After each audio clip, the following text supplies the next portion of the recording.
Thank you for staying with us. Good morning. My name is Vivian Ndegwa, and as I had promised earlier on the show, we were to have a conversation on road safety as well as look at the rights of Bodaboda and just how Bodabodas are governed in this country. And this is the time. And joining me for this particular conversation, I have Mary Wangui Omari. She is the Assistant Inspector General of Police, Commandant, Traffic Department, and we also have Kevin Mubadi. He is the National Executive Chairman, Bodaboda Safety Association of Kenya, and we will also be having, he's not yet here, but he will be joining us later. That is Samuel Musamba, the Manager, Road Safety Programs and Data NTSA. And I just want to start with the statistics.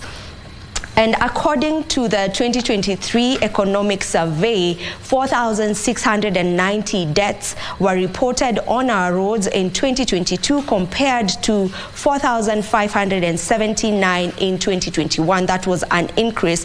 And just this year, the first week of January, we had 84 lives claimed by road accidents. So if I may just pose this question to you, Madam Mary, maybe what are the statistics right now as we speak, and where are we going wrong? Why are we having such huge numbers when it comes to accidents? Madam Mary.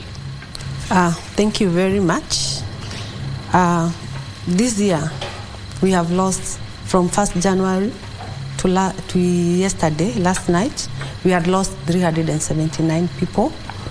Last year, same period, we had lost 375, and 959 sustained serious injuries, and 792 slight injuries. Yes, that's where we are.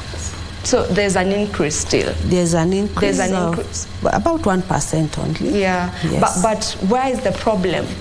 You know, is it that we don't have safe drivers on our roads? Is it that our roads are the ones that are not safe? Is it that we don't have vehicles that are, you know, safe on our roads? Where is the problem? I can say the problem is our drivers, all the road users, because most of the accidents, actually about 86 to 90%, can be attributed to human behavior. So it is about our behaviors on the road. Maybe you are a driver, motorcyclist, pedestrian, and you will see that you find that most of the victims are pedestrians. So it's about, like for example, this year we have lost 159 pedestrians. So it's about our behavior on the road. Yes. It's about our behavior on the road. And if I may just come to you, Kevin, you are the National Executive Chairman, Bodaboda Association of Kenya. Maybe if you may tell us, what is the leading cause of accidents, specifically Bodaboda accidents?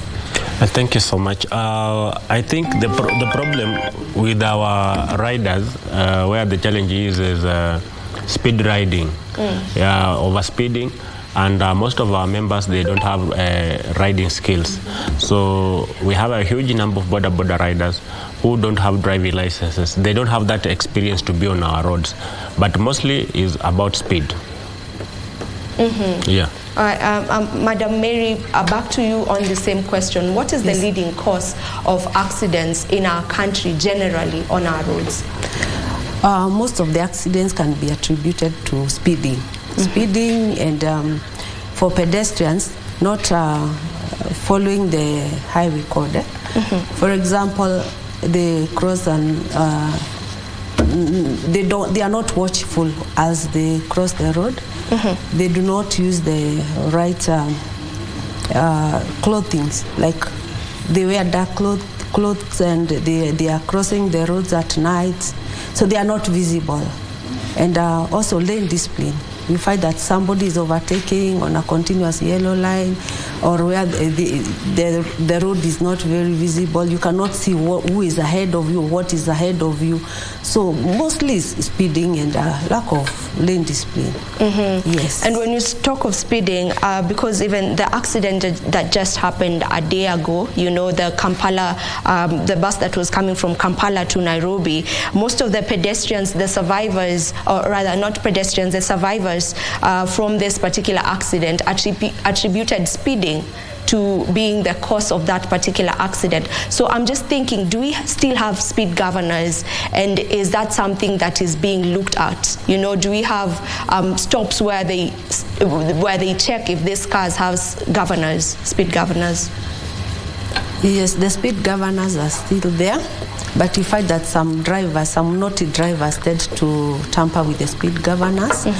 And but luckily enough, with NTSA, they are able to tell the speed at which the vehicle was driving before an accident occurs. So I wish Mr. Musuba was here. He could have explained further on this. Yes. We hope that he is going to get here as we continue with this conversation. And back to you, Kevin, with Bodaboda. You mentioned that there are Bodaboda drivers on our road, or riders who are not licensed.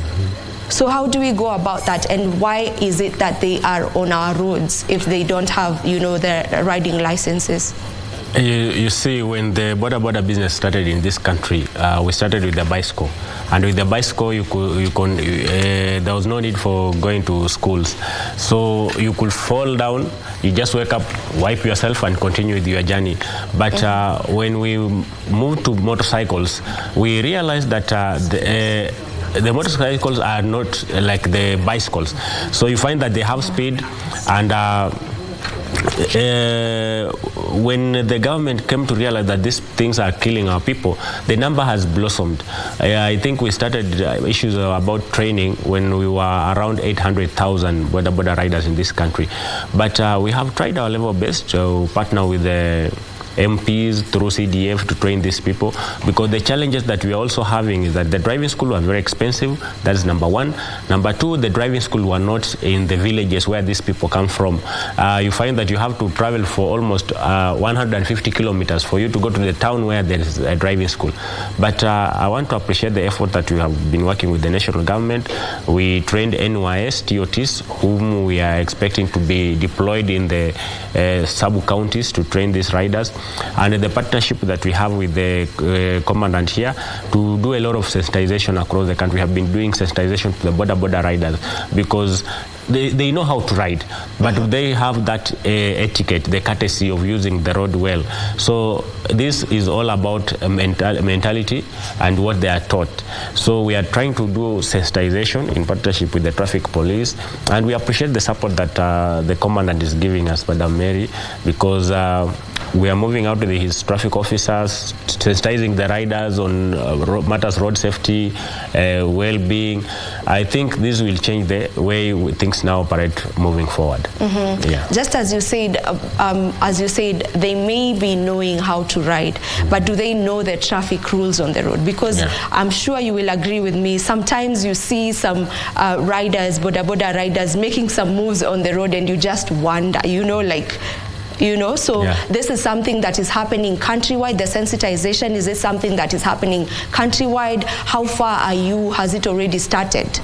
Okay, sensitization is something that is ongoing, because it cannot happen at once countrywide, but we are going bit by bit, county by county, mobilizing these riders, coordinating. Madam has coordination across the country in all 47 counties. We have the leadership structure across all the 47 counties. So they always have forums in the counties, in different counties at different time. Where possible, we organize a bigger meeting where we bring all the leaders and some riders together, and we sensitize them as a team. So this is a program that is ongoing. Yeah. So we want to believe that at the end of all this, for a period of maybe 1 year, we'll have a reformed Bodaboda sector that they know the rules of the road, because when they came onto our roads, they never knew anything, but we are trying our level best. We are starting from in front instead of starting from behind. Yeah, because they are already there. So we need just to see how we can now sieve out the wrong elements in them. And to you, Madam Mary, maybe what are the most common mistakes that you see or have experienced on our roads being made by drivers? Thank you. You find that most drivers do not observe lane discipline, and another common thing is distracted driving. You find a driver using a cell phone while driving, and drunk driving, of course, driving under the influence of alcohol or drugs. And you know, when you're driving under the influence of alcohol, your judgment is impaired. You are not able to make a right decision. You are not able to make a right judgment. So you in the process, you cause an accident. Speeding is, of course, one of the major traffic violations. And for motorcyclists, they do not wear the right riding gear. For example, you will not find them wearing helmets, reflective jackets, or even the riding boots, including even their passengers, the pillion passengers. Most of them will not use the helmets.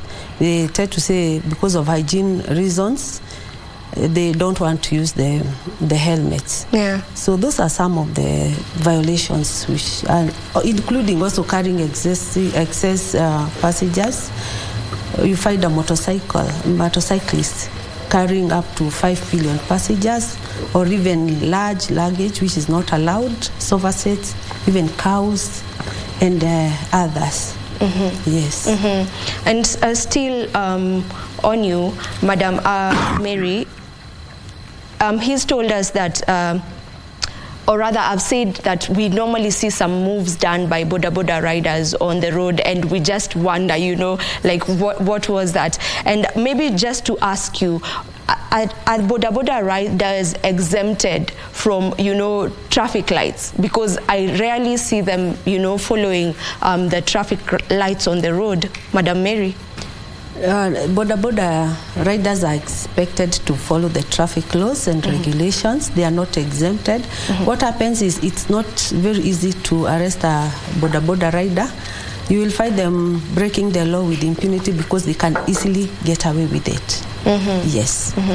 So they're not really exempted? They are not really exempted. They are expected to follow the traffic laws to the letter. Yes. Kevin, to you. The issue of helmets, as she has mentioned, and the matters around hygiene and so on. We know that everyone who is carried on a bodaboda or riding on a bodaboda as a passenger on a bodaboda should also have the helmets. But you know, even without looking at the passenger being or the passenger riding on the bodaboda, just from the rider themselves, is this something you're looking at? Because we don't see many of them having helmets on, you know. It's not something we see on our roads. Most of them don't have helmets on. So is this something that you're looking at? And is this a requirement that they know they need to have?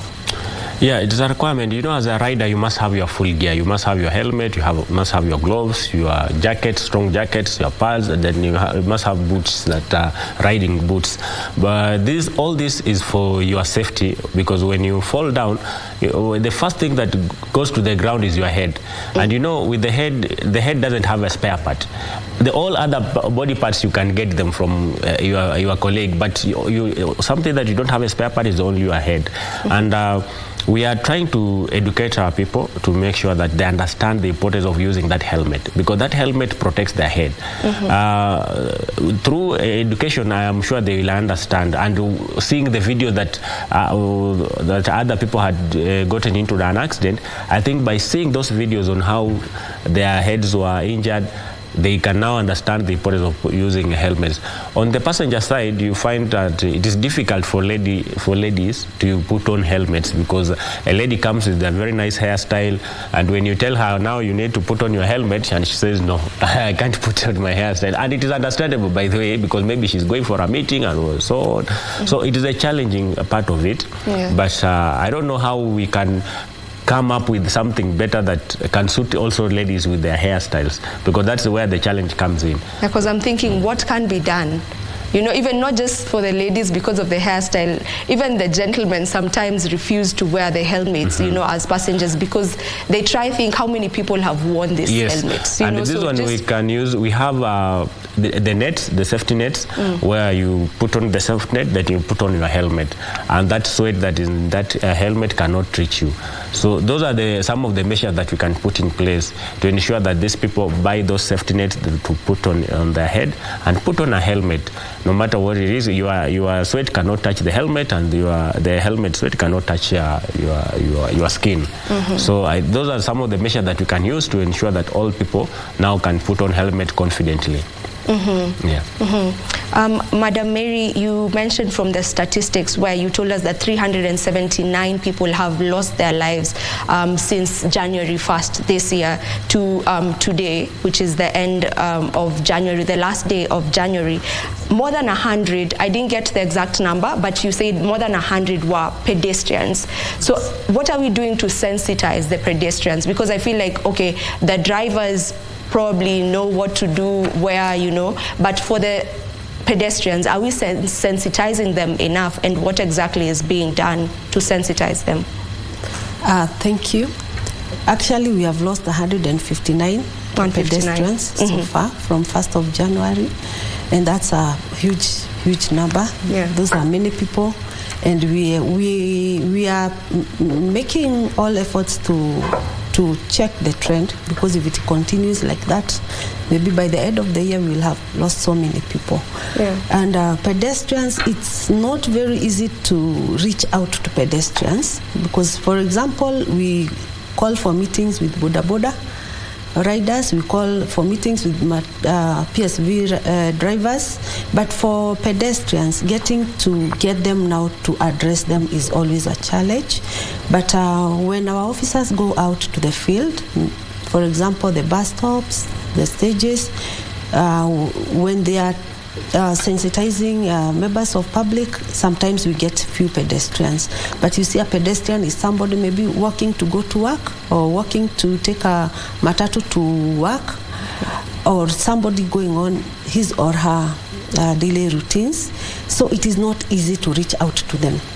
But we have such opportunities like we have today, and we also reach out to them through FM radio stations, and whenever we get an opportunity, we try to reach out to them. Yes.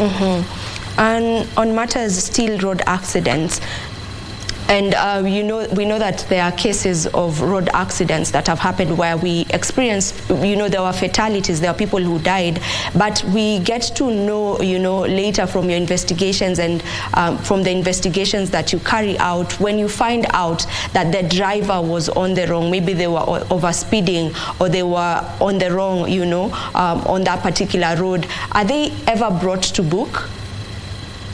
If they survive. If they survive. We do. We take them to court. We take action after investigations. It takes time. Sometimes it takes time to complete investigations. But whenever we find that the driver was to blame for that accident, we normally take them to court. Yes. And are licenses ever revoked in this country? Yes, we do. What we do, we recommend for their licenses to be revoked when the person appears in court, and then we forward them to NTSA for revocation or suspension. Yes. Aside from that answer is from the ones who have caused accidents and they were brought to book, they were caught and their licenses are revoked. Aside from those ones, like, what would cause a license to be revoked in Kenya? For example, if you cause death by dangerous driving, you can endanger lives through careless driving and that kind of behavior. It will force us to recommend that your license be revoked. Yes. All right. Back to you, Mr. Kevin. Bodaboda registrations. Is every bodaboda on our roads, on our Kenyan roads, registered? Do they have a plate number? Okay, we have two types of registration. Number one is that the official government registration, where when you go to buy your motorbike or your car, you have those number plate registered under your name. But you find that most of the motorcycles on our roads, they are not registered with as the owners of those motorcycles, because once they go to the dealer, they purchase the motorbike, they don't complete the transfer process. So we as an organization, we have come up with a system called BIMS, Bodaboda Information Management System. The system, one, will be helping the riders on matters security. Number two, it will help also on matters registration, because even if you have not transferred your motorcycle at NTSA, for us, so long as you are on the road, we'll make sure that we have all your details and your next of kin and who is the real owner of that motorcycle, because most of our riders, sometimes they ride other people's motorcycle. You find that you are here, you're working at KBC, then you bought a motorbike for your brother or your sister or your friend that is using at home or wherever to earn a living. So we want to make sure that we get all these details, and these details will also help the government on matter security.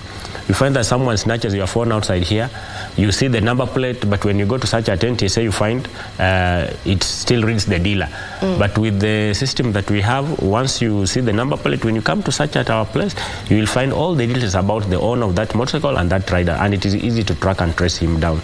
So those are the things that we are cooperating with the government just to supplement on their work, to make their work also easier. And through that, it will be good for self-regulation. You know, all these matters that are happening, police cannot be everywhere. There are few. We are almost 2 million across the country. Police officers are not even close to 500,000 in the traffic department. So we need to have self-regulation by ourselves so that we can complement the police work that they are doing. And through that, I think everything will be smooth across the country. So you say that they are registered? No, the registration process is going on. We are just testing the systems to make sure that they are okay. But we'll roll out registration, and we'll gladly come and share with you so that we may release this information across the country to other members to make sure that they are registered for their own good, their welfare, their safety, their security, and anything that can be compressed into that one package. All right. Madam, you just gave us the circumstances under which someone can get their license revoked in this country, but can the driver's license be reinstated after being revoked, and does a period of time have to pass? Is there a period of time that needs to pass for the driver to get back maybe their license? Yes, sometimes the licenses are reinstated depending on the circumstances which led to the revocation or suspension. A license can be suspended for a period of 6 months to 1 year, and then upon recommendation by the traffic officer to NTSA, then the license can be reinstated. Yes. So a period of time, is there a particular period of time? 6 months maybe. 6 months. I'm not very sure, but about 6 months. It depends on what the court ruled. If it ruled that the license be suspended for 6 months, then after 6 months, the license is reinstated to the owner. Yes. All right. The deadline on the digital number plates is almost here. The deadline is in April, and I was just wondering, does this also include Bodabodas, Kevin? Yes. You know, this was a government directive that affects all the motorists. And the number plates, you know, is a registration that identifies you, the owner, or identify the vehicle or the motorcycle that you are driving. So even the Bodaboda riders are in that category of new number plates, because I think that it is all about the security issues and all that. So we are also affected in that, and we are urging our members to go and register, and if they are unable to do that, as an organization we can organize mass registration for them so that the numbers can be delivered, because we are categorized from county, sub-county, ward level and stage level. It is easier to coordinate this work and give NTSA an ample time to process the numbers. Then we go and deliver them to them easily, rather than each and every individual going there to make sure that the number, his or her number is processed. So we are also affected, and we are urging all the riders to make sure they complete their new number plate registration process. All right.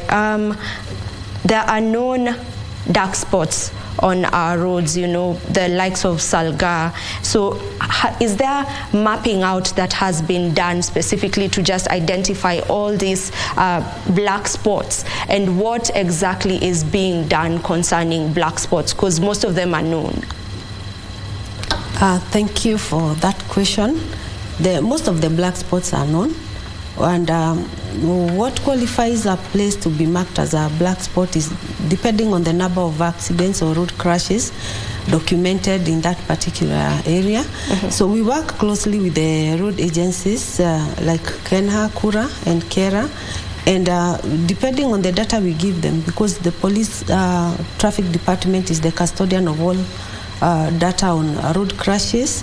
So depending on the data we give them, that is what now helps them to mark that specific place as a black spot. So they do the marking depending on the data we give them. Yes. All right, we'll take a short break on that note, but don't you go too far. We'll be back to continue with this conversation.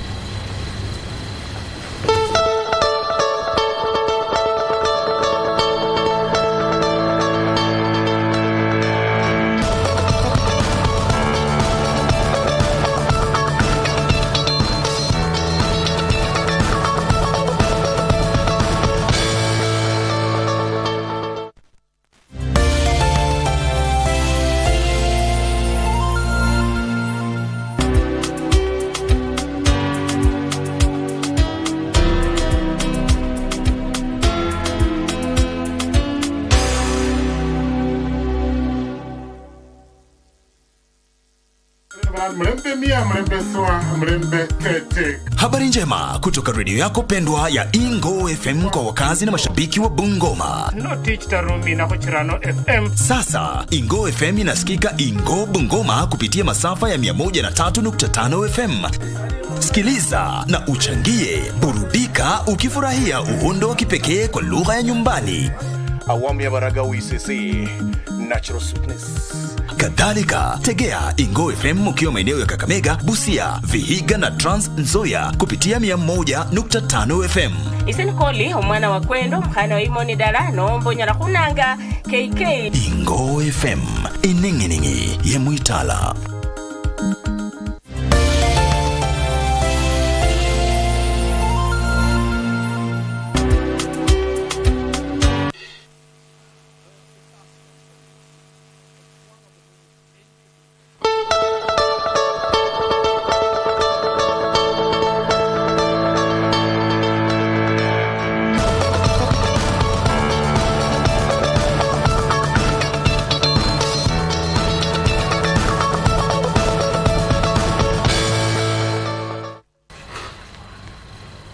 Welcome back, and thank you for staying with us. We are talking about road safety and also just trying to look at Bodabodas. What rights do they have? Are they all registered? Do they have licenses? Have we done enough sensitization on our roads? And Madam Mary, I've just gotten a question here that has come in where someone is asking, what if the accident is natural? There was an accident that happened in Lamu whereby there was it was a landmine, and that was the cause of the accident. So how do you go about that? That one as an accident, that one is an incident. And I'm telling you, there is no natural accident. All accidents are caused. There's no natural accident. There must be something that causes that accident. So for the Lamu one, that one is an incident, not an accident. So we don't call it an accident? Yeah, no. Yeah, and as you say, there's no natural accident. There is no natural accident. Okay. Yes. And on matters of corruption, I am sure that when we talk of corruption and hongo, you know, the roads, it's like it carries the biggest number when it comes to hongo.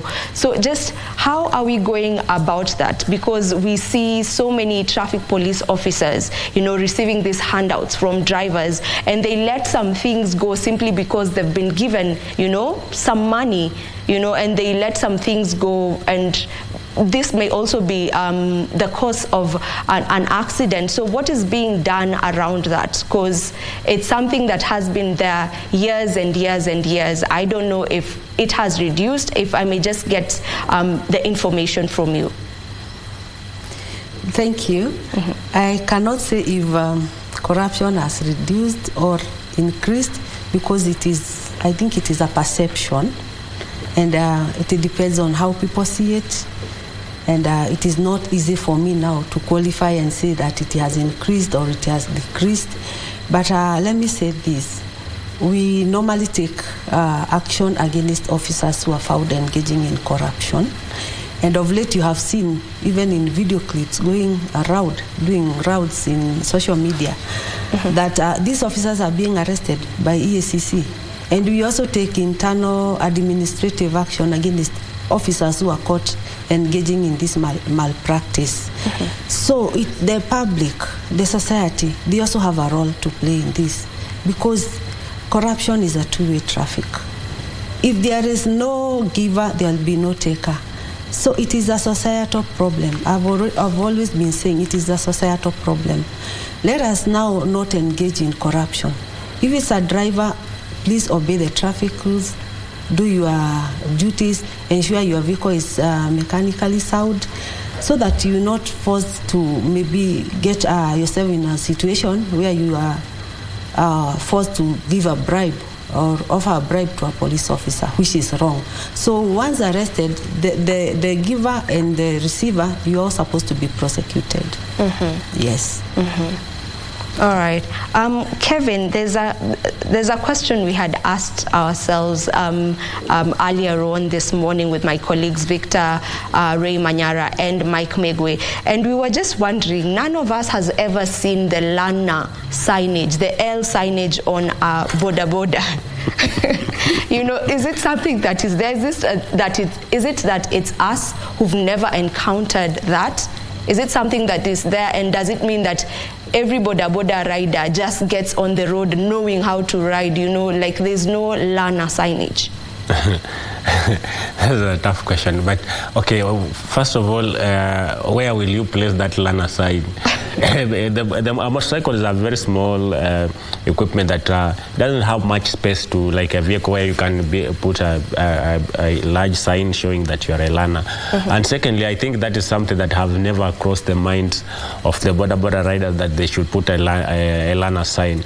That's why you never see them on our motorcycles. But should it not be a requirement if a Bodaboda is just starting to ride? Yeah, it should be a requirement. Maybe those are things we should now consider through the reforms, that if you are just starting using a motorcycle, you need to put a Lana sign, so to enable other motorists and other even the pedestrian motorists to see you and also keep distance from you.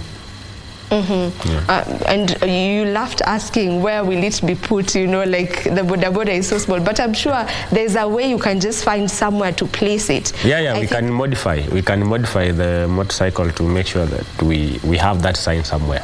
So that's something that should be looked at, I believe, because I'm sure that so many learners on our roads who are Bodaboda riders, and we never get to know if they're learners or not, you know.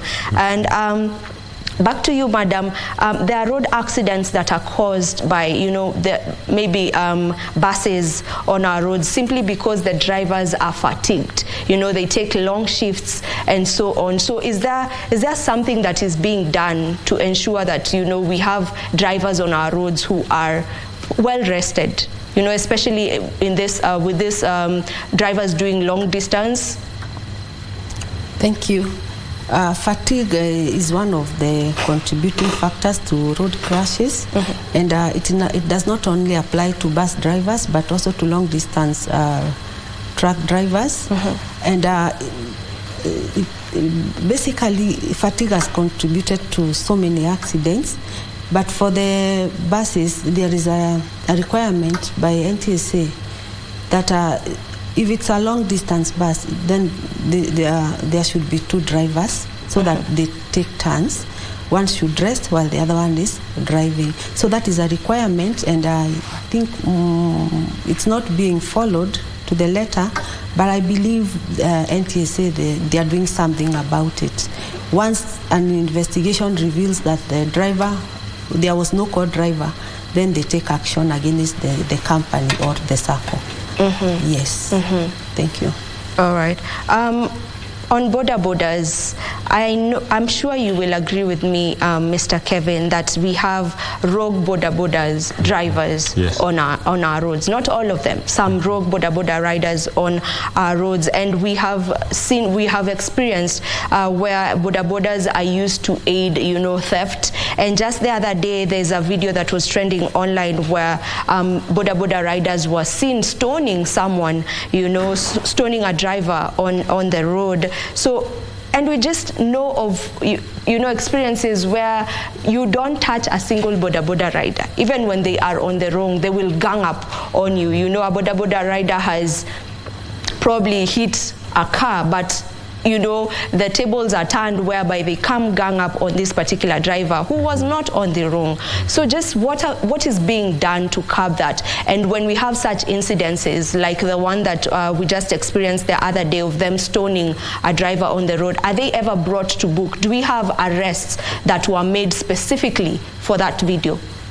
Yes, first of all, it's a regrettable incident that happened, and when you look at the trend, you find that after that incident at Forest Road, we did a lot of sensitization and reforms, and there has never been such like a thing from that incident of Forest Road. But this one for Kitengela came as a shock because our riders had reformed. I don't know what jump-started that issue there, but as we speak now, through coordination with the chairman and other Bodaboda riders, because everybody condemned the incidents, and we can assure you that at least 6 people were arrested and they were taken to court, identified by the Bodaboda riders themselves who want sanity on our roads. They worked closely with the police, the traffic and the other police department, the DCI, to identify those people that were involved in stoning that vehicle. And these are incidents that we don't want to happen again. Bodaboda is just like the office. You cannot go to your office and be fighting every day. I know there's some misunderstandings in offices here and there, but you can solve them amicably. And that's what we are requesting our members. When there is an accident, instead of fighting, because once you start stoning that vehicle, you are destroying the crime scene. So you need to secure the crime scene to allow the police to come and do their investigation, and the due process will take place. And if you feel that your rights have not been achieved, we as an organization, that's why we have the leadership. That's why there is a chairman at every stage. That's why there is a chairman at every ward, every sub-county, at the county level, at the national level, and the regional level. So if you find that a certain police officer is mistreating you, you can easily escalate the issue to your chairman or to the OCS or wherever. Madam is here, she's very open. We can easily reach out to her to make sure that we get our justice. The justice that you deserve, you will get it. So there's no need of fighting on our roads. And this is what we are requesting all our members across the country. When there's an accident, let's be calm. But this was just one incident. I'm sure for the last almost 2 years, there's nothing like this has happened. It doesn't mean that there was no accidents. Accidents always happen. Madam can tell you, last year we had almost 1,000 plus involving Bodabodas, but there's no any incidents in all those accidents that involved fighting. This one was just one criminal element that started this issue, and the power of masses. When someone is triggers something, others tend to come and join. But we condemn the issue, and even the riders across the country, they were condemning the issue, and that's why they took the initiative to arrest themselves, those people, identify those people that were involved in the stoning. And we just want to send out a stern warning to all the riders. Kindly just follow the law. If there is an accident, nobody wakes up and say, I want to go and hit somebody. I want to go and knock that Bodaboda rider. No, it just happens. Yeah. Because from that incident, they were trying to justify that the driver had, hit a couple of people. They should not take matters on their own hands. That's what you're saying. She hit several people trying to escape also. But, two wrongs cannot make a right. So we just need to be calm and follow the law. I think if they did not started fighting, or if the lady did not try to run away also, this issue will not have been that big. But when she tried to run away and the people started stoning her, it escalated too much. And these are things that we don't want to see again. It's good to know that there were some arrests were made, and I hope that they will be brought to book, because when we do that, then they know that, you know, there are consequences after whatever action they decide to take. Back to you, madam. There are lives that are lost on our roads that if there was immediate response or immediate action taken, maybe we would have been able to save some of these lives. What is the response time on our roads, you know, after an accident happens? What is the response time? Thank you. It depends on where the accident occurred. For example, if it is in an isolated place, it will take time, maybe for other motorists to pass by that place so that they can try to save lives. And again, the people who rush to the scene, sometimes they cause more harm to the victim because they are not trained. They do not have the know-how as to how they are going to treat this victim. So the response time in Kenya is not that very good because we do not have ambulances or by the roadsides, which should actually be the ideal situation. And our police officers, our police stations sometimes are not very near the scenes of accidents. But, and again, we cannot have police officers everywhere. So it takes a lot of time to respond to accidents, and even handling of the victims is also now another challenge. So we need to sensitize our people along the highways. For example, there was a program which trained people living along the northern corridor, particularly Naivasha area, and they were trained on to be fast responders so that they could actually respond to accidents and know how to handle the victims. Yes. Yeah. So sensitization needs to be made, whereby people are taught simple first aid, I believe. Yes, basic first aid. Yeah, that's not something that is being done. Is it something that is underway?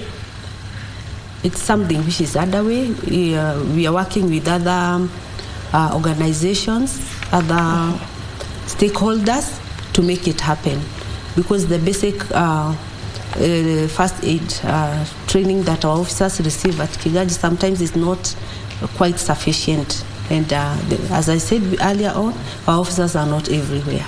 Okay. Yes. All right. We take another short break. Don't you go too far, because when you come back, we'll be having Mr. Samuel Musumba joining us. He is the Manager, Road Safety Programs and Data, NTSA. We take a short break. We'll be back in a moment. Thank you for staying with us at exactly 9 a.m. this morning. This is Good Morning Kenya. In case you're just tuning in, we are having a conversation on road safety. And joining us is Mr. Samuel Musumba, who is the Manager, Road Safety Programs and Data, NTSA. And we also have Kevin Mubadi, who's the National Executive Chairman, Bodaboda Safety Association of Kenya, and Mary Wangui Omari. She is the Assistant Inspector General of Police, Commandant Traffic Department. We had already begun this conversation, and I would love Mr. Musumba to just get to join in. Mr. Musumba, before you joined us, we were given the statistics on where we stand at the moment in terms of accidents in our country, and we were given a number of 379 accidents that have 379 lives that have been lost on our roads just this month, just this year. That is from the beginning of January 1st to date. So according to you, where is the problem? Where are we going wrong? Thank you so much for also having me here. Now let me start by saying that the numbers that we are seeing and the trend really has been on an increasing level. And I would say that as a country, I think we are at a crossroad when it comes to matters road safety. Because at some point you're like almost doing a negative, but then it comes up again. If you look at the spread of these numbers, almost everybody is affected one way or another. Every road user is affected one way or another.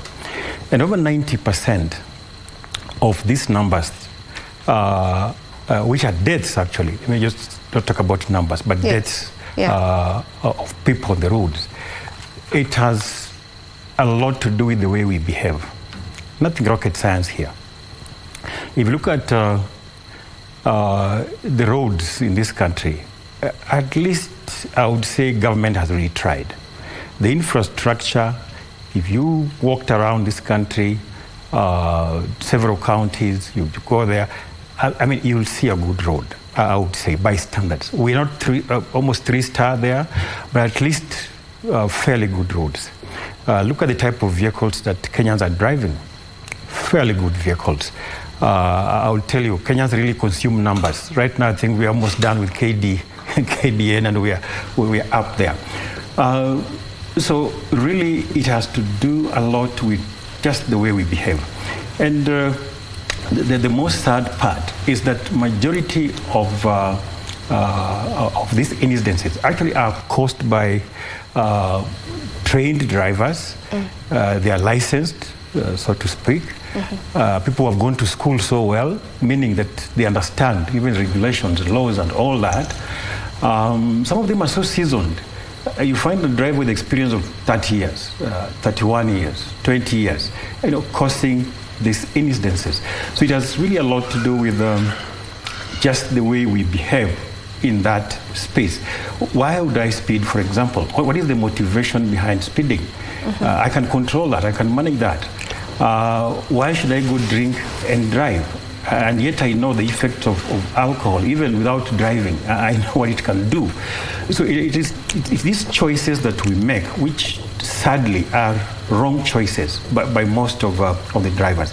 But also, what is coming out now from our analysis, and when we look at these seasoned drivers causing these incidences, we are starting to realize that these are people who we cannot say they don't know how to drive.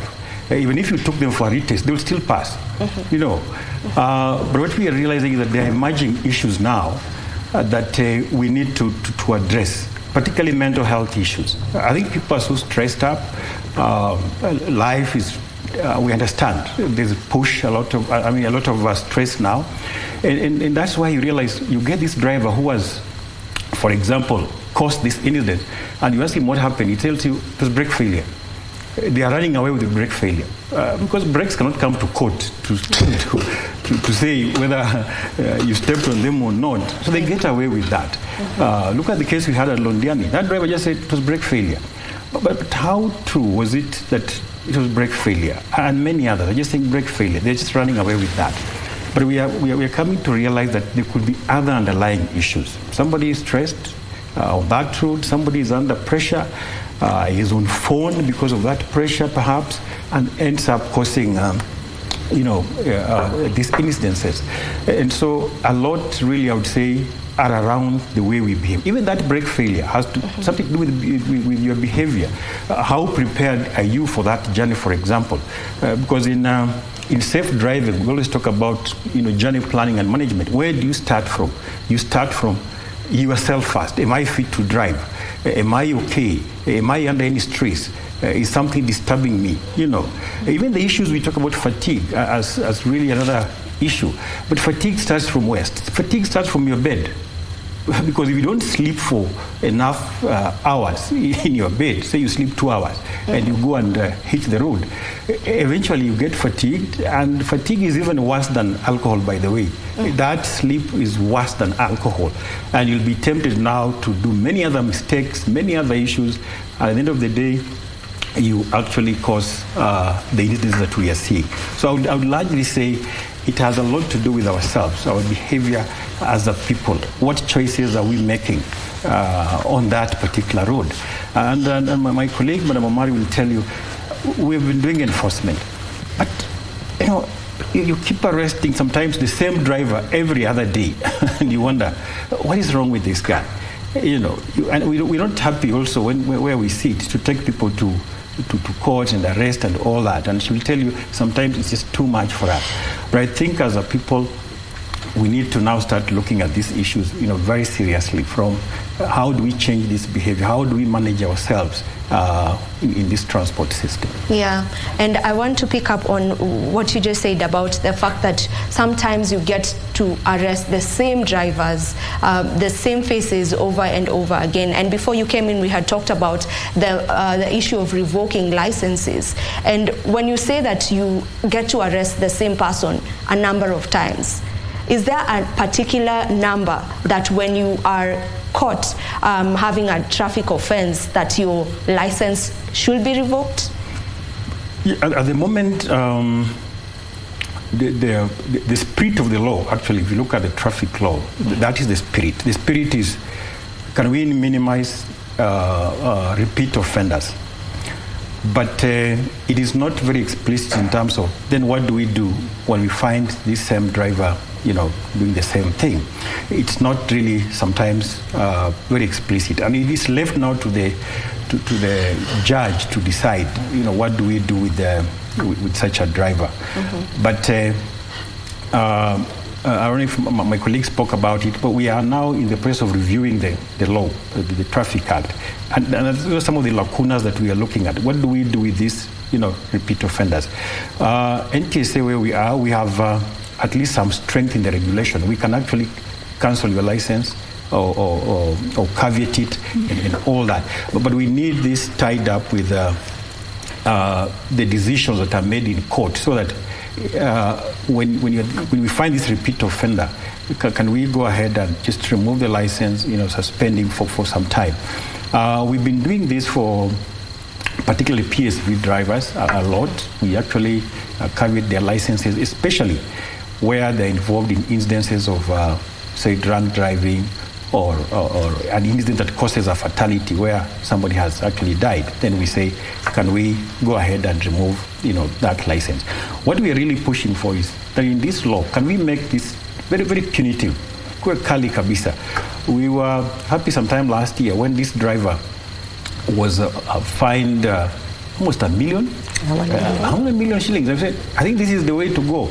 If each of these offenders can get those kind of fines, then it will send us a signal that things are really tough. But most drivers enjoy this thing that traffic offenses are not, criminal offenses. That's what they run around with. And you say, Talipa, I'll pay fine, which is not a very good thing. Mm-hmm. So we hope that as we review the law, we'll make it very clear that for such repeat offenders, how many mistakes then would we, for example, cancel a license and all that. Yes. Mm-hmm, mm-hmm. Are we doing enough sensitization on road safety, not just for the drivers, even for the pedestrians? Are we really doing enough sensitization? Let me say that the challenge we are dealing with as a country is behavior change. That is the biggest challenge. Mm-hmm. From Bodaboda, and my brother Kevin, I'm sure, has spoken about that, all the way to the drivers. It's a question of behavior. And behavior change takes a bit of time. You cannot do one event and say that has helped to change. So I would say that we are trying. We put up a few campaigns here, but not enough. I think I have to be categorical here. It's not enough. We need to as many campaigns as possible because behavior change.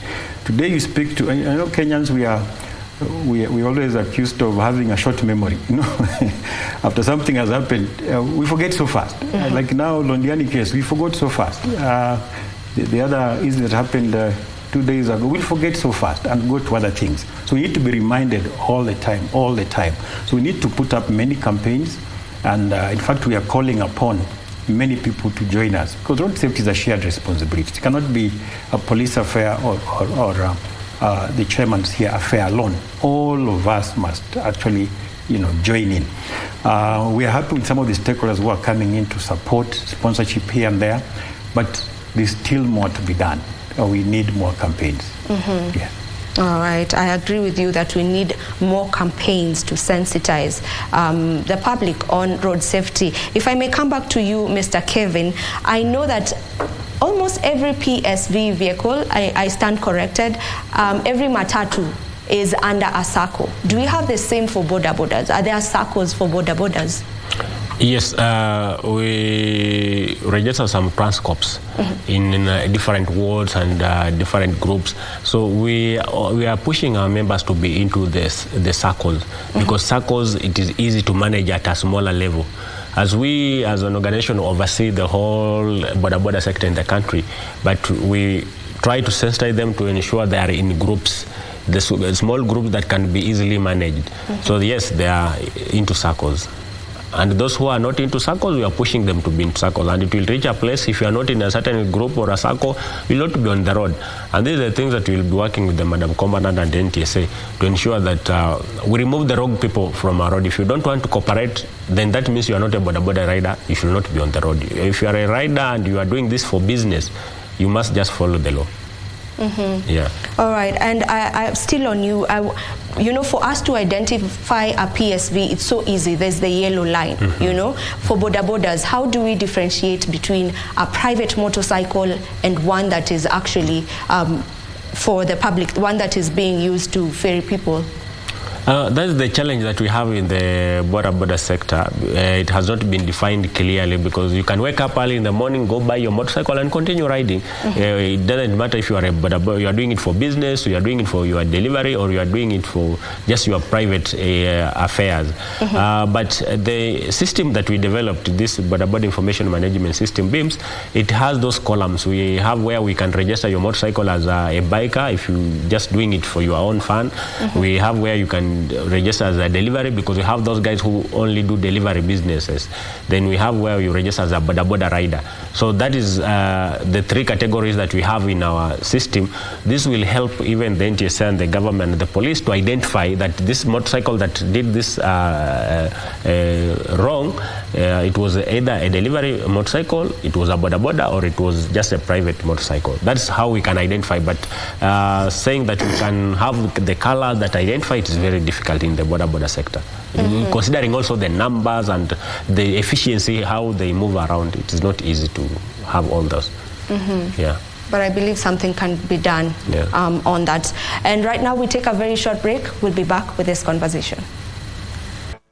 Okay, and we are back on air. Thank you for staying with us. This is Good Morning Kenya. I have a question for you, Madam Mary. Most of the times we experience crackdowns being taken or undertaken when there is a serious road accident that has just occurred, or when it's around the festive season. Why is it that we don't have consistent and persistent crackdowns on our roads? Thank you, Madam. As you will agree with me that a crackdown is not something very good. We normally hear people complaining a lot, we inconvenience people, but sometimes we have to do it nevertheless. So if we did that kind of operations on a daily basis, you can imagine the kind of inconveniences we would cause to people. But I would like to say that we do enforcement on a daily basis. Every day you find traffic police officers on the roads. They do enforcement in a small way. Every day we take cases to court. But now the major operations, we conduct them, especially when we expect heavy flow of traffic, or when people are traveling a lot, especially during the festive seasons. You find people traveling a lot, so we need to take precautions, because that is the time we also normally experience high number of road crashes. So it's a way of taking precautions. But it does not mean that we do not do enforcement on a daily basis. Yeah, as you said, it's a way of taking precautions. So I believe, I'm thinking it should be done, not every day, yes, but consistently, and not just when it's during the festive season or when there's a serious accident, that has happened. You've said that it causes some inconveniences, but I'm thinking if it can help us in curbing, the road accidents that we experience on our roads, then maybe this is something that you should take up? Yes, thank you. It's something we should take up. It's something we should think of. But as for now, we continue to do enforcement in our own small way. But depending on now how we assess the situation, as now accidents are on the rise, maybe it will call for us to do that one consistently. Yes. All right. Mr. Musumba, I know that we have identified black spots in this country, and I'm just wondering, is there a place where I can go find this information whereby you have mapped them out, you have, labeled them that this is where the black spots are and this is what to avoid doing on those particular spots? Yeah, information on, actually we are moving away from calling them black spots, but then some of us are black, so anytime you mention black spot, somebody's thinking, hey, am I that spot? but we are now calling them high-risk locations. Okay. Yeah, so that we move away a bit from our colors. But anyway, nonetheless, we have a whole department that does road audits on a very regular basis. And this department does this in collaboration with other actors. The road agencies and the National Police also are part of that process. So these reports are there. Anytime we do an audit on a given road or identify the issues, then we're able to share this report. So the reports are there for anyone to see. We are now even opening up to sharing these reports with agencies, with companies, because they keep calling us, how is that road? How is Mayu? How is road X and Y? So we're able to share that for their journey planning and management. We have identified very high-risk areas along the corridor, particularly the northern corridor, which has many of those spots. But I can assure you that many of them now are being treated. A case a good example is the Salga one. Well treated. You hardly hear issues around Salga. The Mayus now, there are plans to also improve on that. If you went down towards Mombasa, many of those previously called high-risk locations now have actually been treated. Either there's a signage there to warn you that now you're approaching a high-risk location. If you're approaching Mulimaki, you'll be told, hey, now here you're entering into a high-risk location. In fact, we like the road agencies now, they're even drawing those very scary pictures. You see a picture of a skeleton and you start now slowing down. So yes, those reports are there. Anytime you need them, you'll always find them. Okay. Yeah. All right. What is the policy on bumps? Is there a standard on bumps? Yes. If you look at particularly our major highways, if you look at the kind of bumps that are there, quite friendly. And that is what we have been pushing for, that make them as friendly as possible. But before that bump, then can you warn the motorist or the driver that you are now approaching a bump? Either there's a signage there or there are rumble strips towards that particular bump. What we all discourage are these bumps that people erect on their own. Just because somebody was knocked here, then you wake up in the morning and you put stones or you put mchanga around there, you say that is a bump. No, those ones we do not encourage them because they are very risky. You're not an expert. Bumps are done from an expert point of view. We just don't wake up and put up a bump. Yeah. So what we are seeing is an improvement of the past.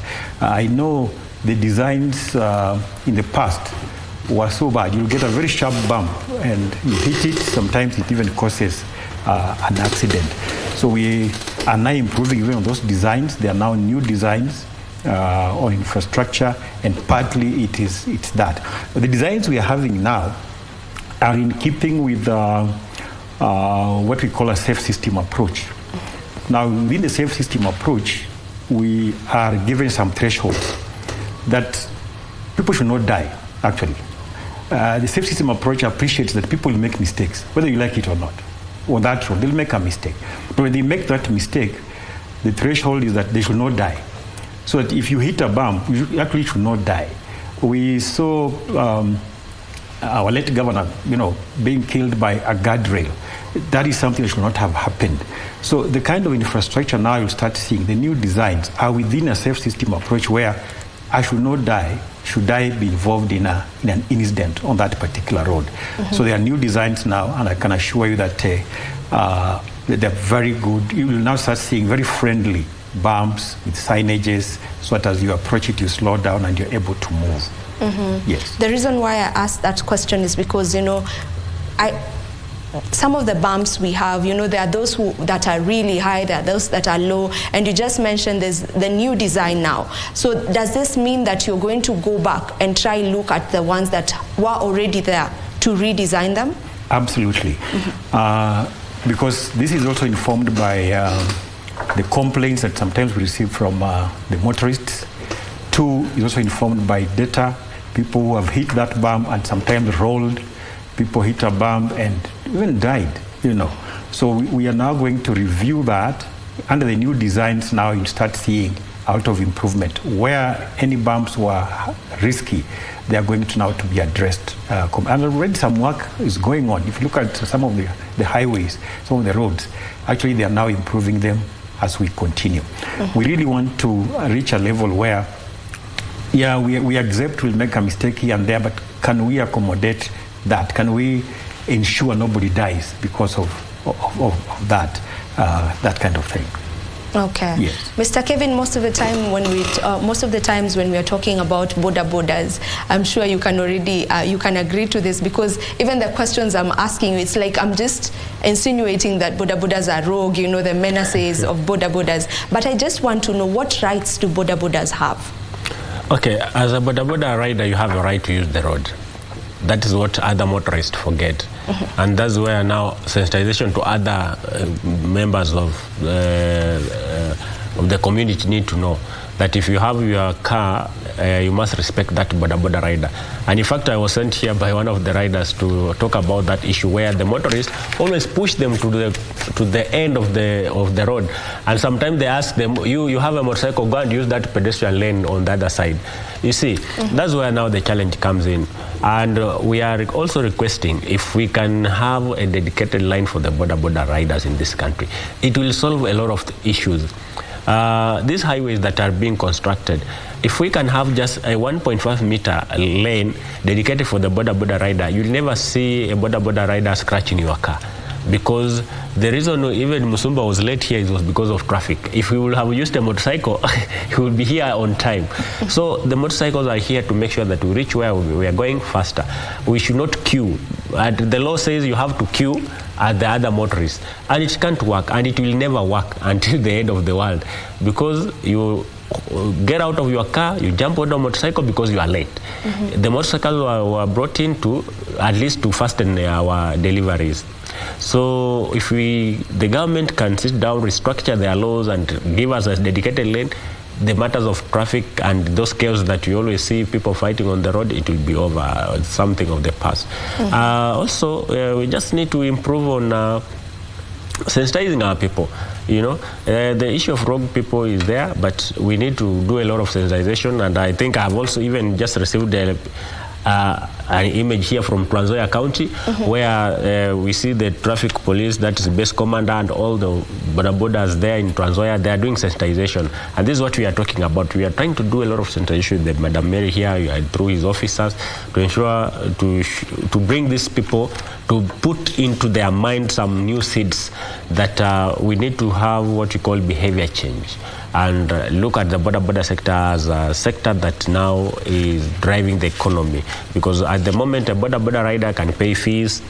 This guy that you are calling rogue, when he goes home, he pays fees for the children, he takes his people to hospital, he pays rent, he takes care of the parents and all those things. So it's a sector that have brought us from far. And we should all now change the perspective of being rogue to the perspective of people who are delivering for this country.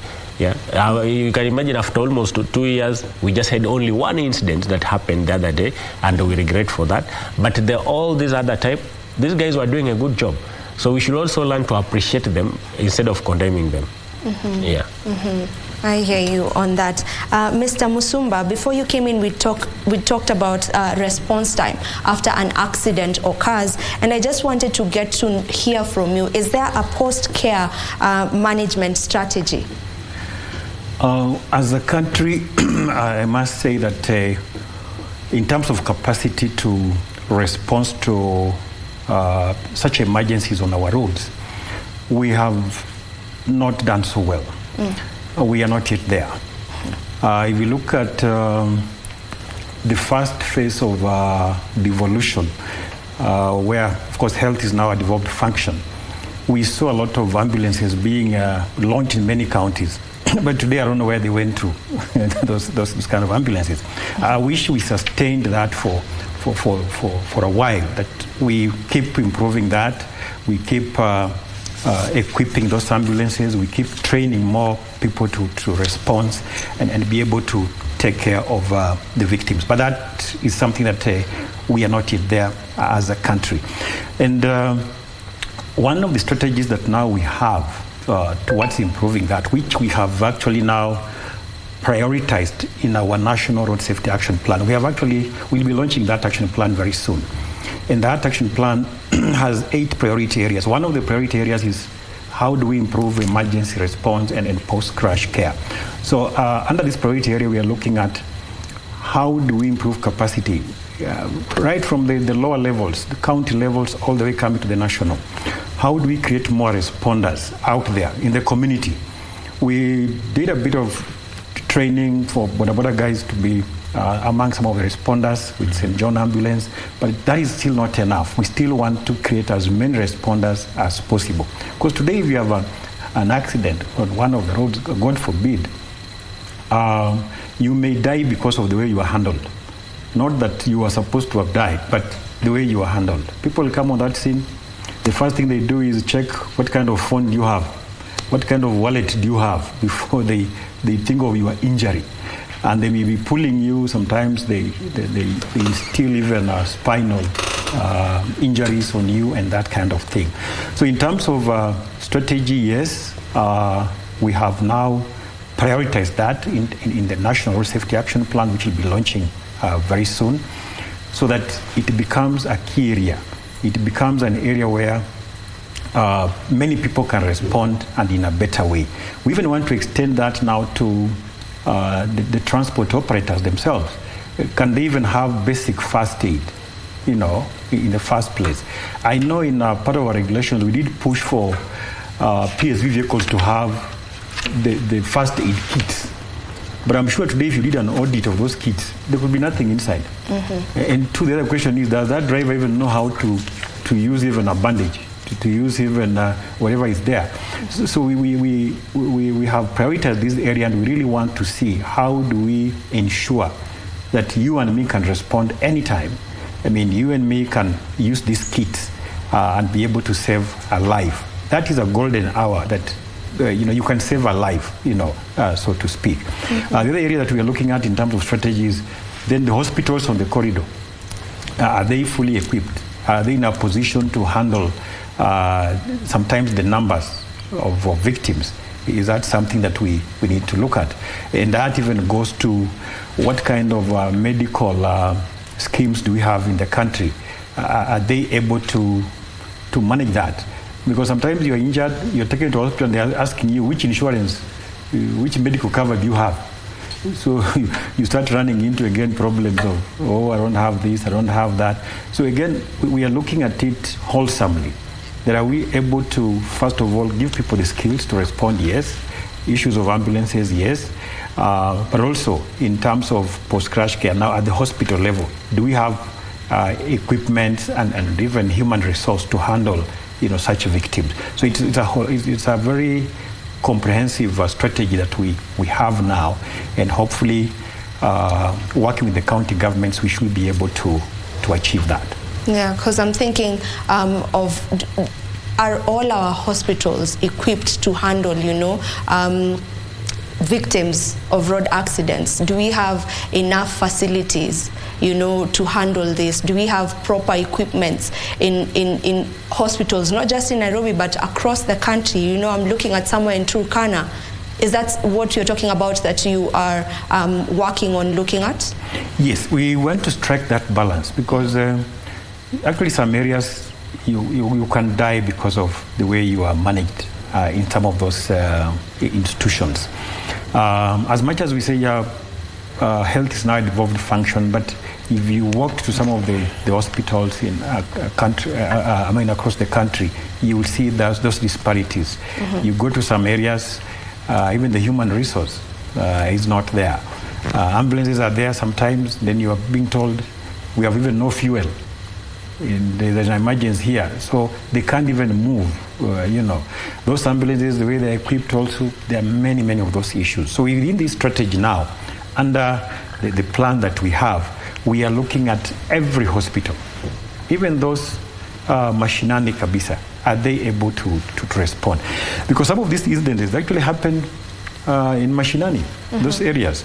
So you can't expect that these victims will be brought to Nairobi or be airlifted or that kind of thing. We don't have that kind of capacity as a country.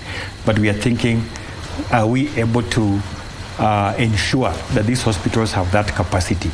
And within that plan, actually, there is an opportunity for us, because this plan will be implemented under a multi-agency kind of framework, where the national government and the county government collaborating together, including other partners from the private sector, non-government organizations coming on board. So we are seeing an opportunity where, as we speak about these things, everybody is actually going to do something about it. So we hope that we get the best services, best response, and then post-crash care in those facilities. Yeah. All right. Madam Mary, I want to come back to you. On most PSV vehicles, when you get inside them, there's the stickers for Zusha, where passengers are just advised to speak up whenever there's something that is going wrong in the vehicle while they are in there, when the driver is overspeeding and so on and so forth. Maybe is there a number that one should call? Is there a number that has been set aside where if you have complaints as a passenger, you can call? Thank you for that question. Sadly, there is no specific number that you can call at the moment, but we are in the process of getting that number, that toll-free number, where you are able to call. You can reach out to the Commandant, the office of the Commandant, or NTSA, or police headquarters, or to any other place where you can be helped. But at the moment, maybe you just have to call 999 or 911, but sometimes the response is not that fast. So we are in the process, together with the NTSA, we are in the process of getting that toll-free number where you can easily reach out to law enforcement or law enforcers or the NTSA office.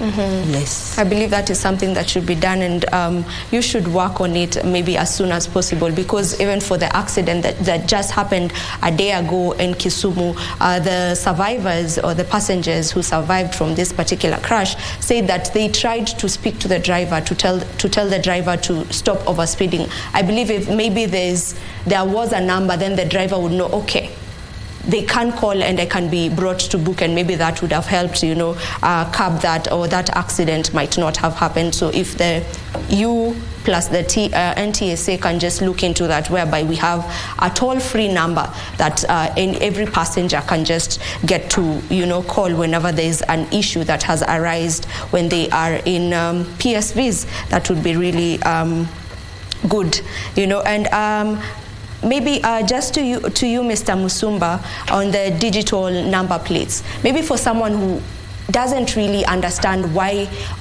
this is happening, why we need to get this new digital number plates, and the deadline is in April. For someone who hasn't gotten theirs yet, because they are wondering what is the need for it. It's still my number plate. It's the same number. Maybe why the need? It's still your number. We have no doubt about that. Yeah. In the system, still that is your number. But these are what we call new generation number plates. Yeah. If you compare the number plate now that we have, the new generation one and the old one, the features are so different. In terms of even security, the new number plate has better security features than the other one. The other one was mere painting. I don't want to really really talk about it, but I know it is something that people will tamper with. And people do that. We saw a lot of people duplicating some of these things. And we were being accused of double registration. Our system can't allow a double registration. It's just that somebody went somewhere on River Road and just painted that and put on his car or her car. But the new ones, you can't tamper with them. The way they have been made, more secure. Two, also they even have a QR code. You can actually get details of your car just by scanning that QR code. So it's more of even lessening the issue of car theft, the way people would steal cars and go and change this and that. Right now, it is not possible because you can only have that one. There's no way that it can be duplicated elsewhere. The kind of process that has taken to produce that number plate, there is completely no way. And even in terms of design, the sizes and all that, we have the oblong, we have the other sizes. You cannot actually duplicate it. No way. My car and Kevin's car, totally different. Madam's car, they'll be totally different. Even if they are the same make, they'll be totally different. So we really encourage Kenyans to take up this new number plate. I know there is word running around that there is a deadline to it.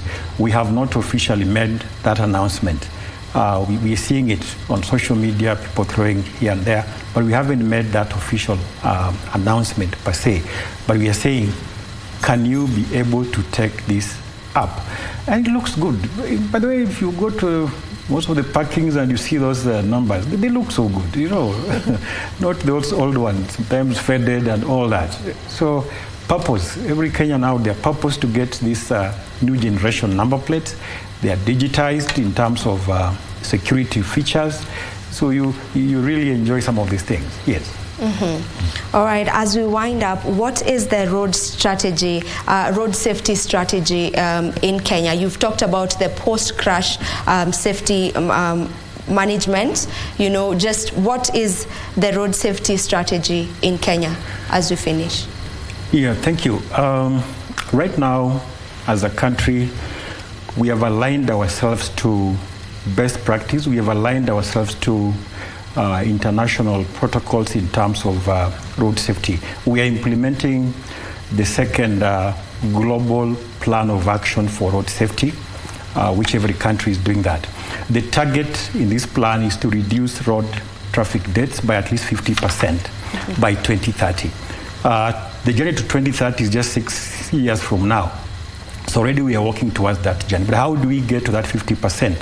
Our strategy is what has been proposed in that plan, that we align all our actions to a safe system approach where we ensure that nobody dies. People keep making mistakes, but at least nobody dies on our roads.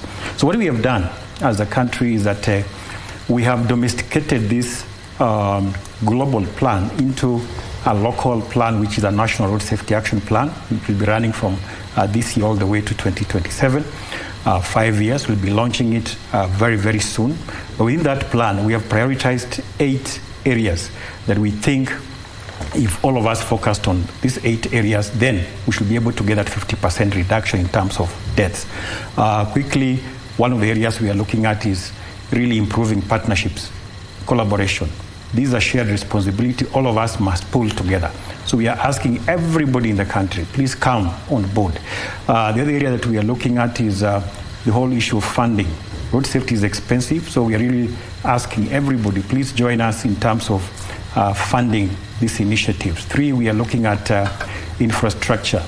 We really are looking at new designs, improving even the old designs that were there, ensuring that everyone is safe on that road. 4, we're also looking at managing risks and really assessing risks on these roads. How do we enforce? We must be able to ascertain risks on this road, then we are able to enforce better. We're also looking at the whole issue of enforcement towards behavior change. How do we improve that? In the plan also, we have several actions that we have proposed in terms of enforcement towards behavior change, and in many campaigns now also you'll be seeing that happening. In terms of vehicles also, we have made proposals there. As a country, what kind of vehicles do we need to consume? What are we looking at? They must be safe. Which standards are there? We really want to discourage vehicles that sometimes are even written off because of accident, they find themselves again back in our system. So we really want to ensure that the standards are there. Right. And then also the issue of post-crash care, like I mentioned, and the issue of research, data, monitoring, all these issues, that is very key for us, that we must come up with initiatives that are evidence-based, and that can only be done through research, evaluations, and looking at our data to see how we improve that. So there's so much in that plan, hoping that these strategies can be implemented within the 5 years, and then we're able to get 50% reduction. All right. Yeah. We really appreciate that you took your time to join us for this particular conversation. Madam Mary, Mr. Kevin Mubadi, and Mr. Samuel, thank you so much for gracing our show today. And I am sure that you have taken something from this conversation. And if anything, every one of us has a responsibility to take up in order to ensure that we are just safe on our roads. So in your smallest capacity, the smallest capacity that you have, just make sure that you are doing your part. And this is where we end Good Morning Kenya for today. Thank you so much for tuning in. I have been your host, Vivian Ndegwa. Until next time, goodbye.